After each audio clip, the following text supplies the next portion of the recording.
Once upon a time, in the small village of Omalicha, lived two girls named Adora and Chinyere. Adora was known far and wide for her stunning beauty, and she was so full of herself. People would stop and stare whenever she walked by. On the other hand, Chinyere was not as beautiful as Adora, but she was humble, intelligent, and kind-hearted. Adora and Chinyere grew up together and were the best of friends. They went to the same school, played the same games, and shared their dreams and secrets. Everyone envied their friendship, which was indeed encouraging. But as they grew older, Adora began to rely more on her beauty. She believed that her looks would get her everything she wanted in life. Chinyere, on the other hand, knew that hard work and intelligence was more important in life, as her mother always told her. When they were in high school, Adora became very popular. Everyone wanted to be her friend, and all the boys in the school admired her. She enjoyed their attention and thought that she didn't need to study hard. Ugodi, Adora's mother, advised her daughter to emulate her friend Chinyere, who was hardworking, but she ignored her mother's advice. Her teachers also reminded her that beauty can fade and success in life does not depend solely on beauty, but what solution and value you can provide anytime and any day. Chinyere, however, spent her time studying and working hard. She was always there to help Adora with her homework. Adora, I cannot continue to help you all the time. You need to stop study hard. Remember the efforts and sacrifices our parents are putting to send us to school so we can have a better life one day. The school announced a big dance. Adora was sure she would be crowned the queen of the dance because of her beauty. Chinyere decided to help with the decorations and planning instead of trying to be in the spotlight. On the night of the dance, Adora looked stunning in her beautiful dress, but something unexpected happened. At the dance, everyone was excited to see who would be crowned the queen. When the announcement was made, it wasn't Adora who was crowned, but another girl who was kind and had always helped everyone in the school. Adora was shocked and upset. Chinyere comforted her and reminded her that being kind and helpful was more important than being beautiful. She came home sulking that day, and her mother Ugodi encouraged her to learn to be kind. My child, it's a good virtue. We all need to learn from her. Years passed and it was time for graduation. Chinyere graduated with top grades and was accepted into a good university. Adora barely graduated because she had spent most of her time focusing on her looks instead of her studies. Her parents were so disappointed at her and blamed her for not working hard like Chinyere. She told her parents, "Mama, Papa, I am not Chinyere and never will I be Chinyere." In university, Chinyere continued to work hard and study diligently. She made new friends and learned many new things and skills. Adora struggled because she wasn't used to working hard. She rather spent most of her time partying and enjoying her popularity. "Chinyere," she said after school one afternoon, "you worked so hard for this certificate. I'm only here because of my parents. I just want to have my own business with many employees doing the work while I enjoy myself. I don't want to work under anybody." "I am not here to suffer," Chinyere asked her. "Adora, how are you going to get such money to start that kind of business?" To her surprise, Adora answered her, "From my husband, of course. As you know, I am going to marry a rich man." Okay for me, I need to work very hard so that I can come out with a very good result that will endear me to good employers. And my motto in life is to never depend on a man. Chinyere was in her third year when she met Obi, a kind and intelligent boy. They became good friends and studied together. Obi admired Chinyere's dedication and hard work. Obi's father was wealthy, but he hid his identity in school. His father was getting old and needed him to take over his business empire. So Obi gave in all the work to make his parents proud. He tried encouraging Adora to join them in their study group, but she always had excuses to give.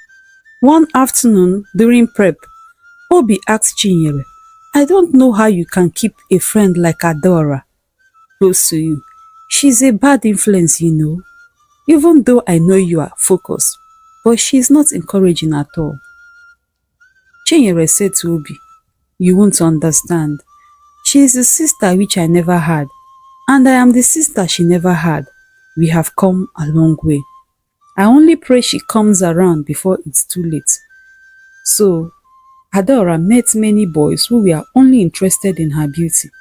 She enjoyed the attention, even though she felt something was missing, but never cared to take a step back and turn a new leaf. After university, Chinyere easily found a good job because of her excellent grades and skills. After school, Obi took over his father's business. Adaora, however, had a hard time finding a job. Anywhere she went to, they admired her beauty, but would tell her they needed applicants with the brains to match the competitors out there. She realized that beauty alone wasn't enough to get a good job. Adaora began to understand that she needed to work hard to achieve her goals. She tried to go back to school and improve her skills, but it was difficult. She wished she had listened to Chinyere earlier. Chinyere and Obi got married and bought a house in Enugu. They worked together to make it a happy home. They supported each other and shared their dreams. Adora, on the other hand, struggled to find happiness. She had many boyfriends, but none of them stayed because they were only interested in her looks. She had nothing to offer them, so they always abandoned her. Ugodi, her mother, was already bothered about her only child, Adora. I warned her, but she neglected my advice. See Chinyere now, is happily married and successful, while my daughter is out there suffering. I still have to send her foodstuff to the city to support her. Chinyere's problem began when she invited Adora to her home. When Adora got to Chinyere's house, she was amazed at the life she and Obi have built. She could not but envy how happy and successful Chinyere was. She realized that it was because she had worked hard and focused on the important things in life. Adora muttered to herself, "See how bad things have turned out for me. Everything is going on well with Chinyere. She got everything I have always wanted and wished for. Obi loves and adores her. See their beautiful home. She has a successful career. Adora, where did you miss it?" Chinyere, in her kindness, supported Adora, and Obi, her husband, was able to get her a job with a private firm who only accepted her because of the relationship that existed between the CEO and Obi's father. Chinyere spoke to Obi on the behalf of Adora to allow her stay with them until she gets enough money to rent a good apartment. "Please, my husband, just give her this chance."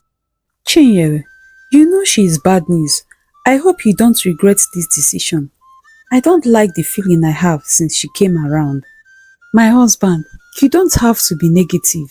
Adora has really learnt her lesson and she is ready to put in the work.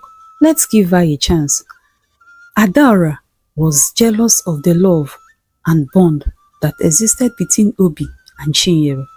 She developed hatred for Chinyere, which Chinyere never knew. Adaora was seeking her downfall. Chinyere confided in Adaora about how her husband loves and cares for her and all the gifts he showers on her. This made Adaora more jealous.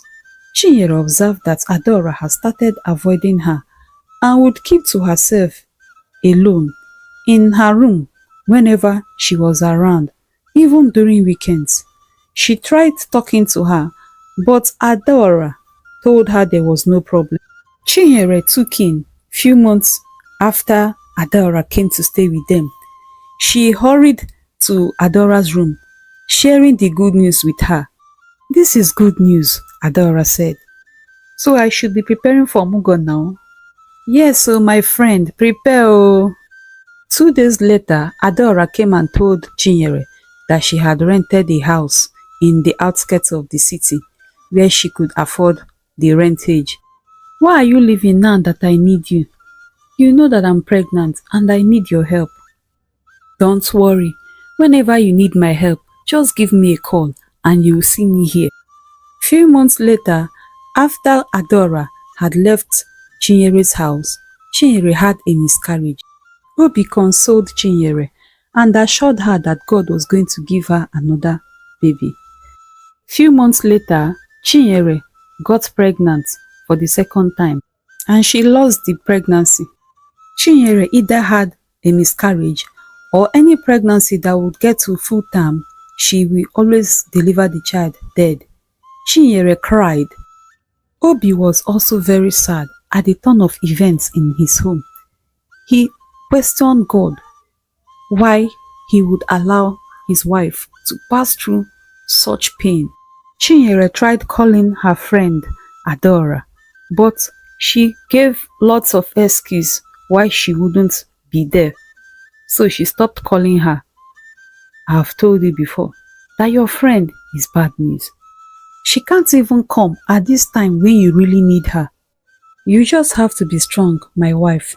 I know it's not easy, but always remember that I love you." Chinyere has given up on having a baby for Obi as she asked him if they could consider adoption. Obi said to Chinyere, "I will have my own child from my loins. Don't suggest that to me. It's not that we have any problems. You know what the doctor said, that we are okay, that we should just be patient." Adaora traveled home to see her mother Ugodi. "My daughter, you look so good and happy." "Yes, Mama, I now have a job." "Did you see Chinyere in the city?" "Yes, Mama, she is fine." "Mama, you know, Chinyere have always thought she was the only one that can have a good life. I too can also have one," she said in anger. Ugodi, her mother, was shocked to hear her daughter say such about Chinyere, her friend. "God forbid, my daughter. This is not you. I don't believe you can develop such hatred against your friend who have turned Adaora. Whatever you have against her, you better drop it. I'm not in support. I did not even hear you." Chinyere said, "I don't care, Mama." Ugodi tried asking Adaora what the problem was, but she just avoided her questions. Ugodi was very sad about the sour relationship that now existed between her daughter and Chinyere. Few days later, Adaora went back to the city. In her office, she met a kind, hard-working man named Chidi, who loved her for who she was, not just for her looks. She and Chidi became happy and even started thinking about having a family. Chinyere's marriage faced many challenges. It was hard for them to understand this sudden tension in their marriage. Obi started coming home late. Chinyere would eat dinner alone. After waiting long hours for Obi to come back, she tried asking Obi what the problem was, if it was from the office, but Obi could not give her a valid answer. Chinyere saw that her marriage was at the edge of falling. Her once peaceful home, filled with laughter, had become a shadow of itself. She cried and tried dialing Adora's number, but to her surprise, Adora had blocked her phone number. Chinyere asked, "What have gone wrong? Where did I offend Adora?" One Sunday afternoon, after lunch, Obi collected his car keys and left without letting her know his whereabouts. Chinyere, knowing that there was trouble in her marriage, decided to go see a pastor that her colleague turned friend shared his address. "He is capable of handling this case," she assured Chinyere. "I assure you, you will get answers to your questions." All this ran through Chinyere's mind as she drove to see the pastor in his church office. After narrating everything that has happened to her in the space of 2 years, the pastor told her not to cry, that God is faithful. So after prayers, the pastor assured her that the person behind her misfortunes have been arrested by God, that the person was going to confess and she should forgive the person when she comes confessing to her. "Thank you so much, sir," as she left the pastor's office.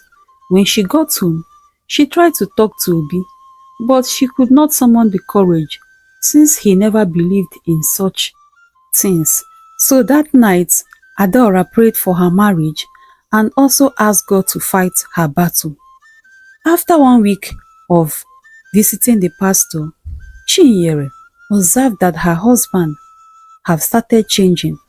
He was now the wonderful husband she got married to. On a fateful afternoon after work, as she was relaxing with her husband in the sitting room, they heard a loud noise, and when their help went to get the door, they were surprised to see Ugodi and Chinyere with a young man. Chinyere, who was surprised to see Ugodi, ran and embraced her. "Mama, what a surprise!" Chinyere was very happy to see Ugodi and Adora, so she ordered for drinks. When the help brought the drinks, Ugodi told her that they were not here for drinks, that there was something serious her daughter and friend Adora wants to tell her. Adora immediately went on her knees and started crying and weeping. Chinyere and Obi looked surprisingly at Adora. "Please, Chinyere and Obi, please find a place in your heart to forgive me," as she confessed to being envious of Chinyere's marriage and achievements in life. She said she wanted to kill her but had no opportunity, so she decided to visit a native doctor who gave her chance to kill Chinyere's unborn children, and that if any child survives, she, Chinyere, was going to die. But surprisingly, anytime she thought Chinyere would die in her pregnancy because the baby have gotten to full term, the baby will now die. She continued to weep as Obi held Chinyere, consoling her as she cried. Ugodi was also weeping as her daughter continued to confess. "I also turned Obi's heart against you, but he truly loves you, so the charm was not very effective. Please forgive me, my sister. I'm very sorry for causing you this pain," she said as she continued to plead. Chidi, who never knew this was the reason they came, left in anger, regretting ever having any affair with Adora. "This woman is very wicked. I'm lucky I have not married her. She would have used her diabolical power to also tie me." Chinyere remembered what the pastor said about her forgiving the person when the person comes confessing. Ugodi also joined to plead with Chinyere and her husband to show her daughter, her sister, mercy. Chinyere told her she has forgiven her. "I have always trusted and took you like a sister. I loved you and was there for you at all times." Adara and her mother left Chinyere's house in shame. Obi also asked for Chinyere's forgiveness for not being the best husband to her, at the time she needed her the most. He wanted to press charges against Adaora, but Chinyere discouraged him from that. "My husband, there's no need for that. God have vindicated us." So, after some months, Chinyere got pregnant, and this time she had a baby girl. After some years, she still had two children. The rumor of Adaora's betrayal and wickedness to her childhood friend Chinyere went round the whole village, as no suitor came for her hand in marriage, and she remained single all the days of her life. From this story, we will learn that, just like the Bible says, that the heart of man is desperately wicked. The Bible says, "Who can know it?" Let's be careful of the friends around us, and also be careful of the people around us when God is blessing us.